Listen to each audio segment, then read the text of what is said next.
মনে করি সভাপতি সাহেব কিছু বলেন, তাহলে আমাদের স্বেচ্ছাসেবীকে করে দিব।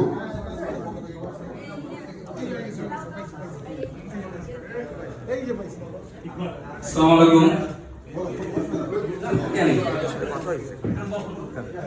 যুক্তরাষ্ট্র আওয়ামী লীগ ও মহানগর আওয়ামী লীগ কর্তৃক আয়োজিত আজকে আলোচনা সভার সম্মানিত সভাপতি,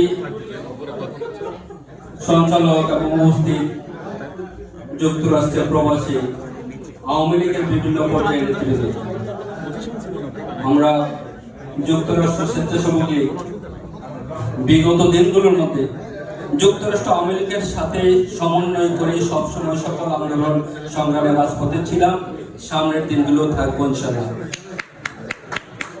আমি আজকের অনুষ্ঠানের এই প্রস্তুতি সভায়, যেটা আগামী 22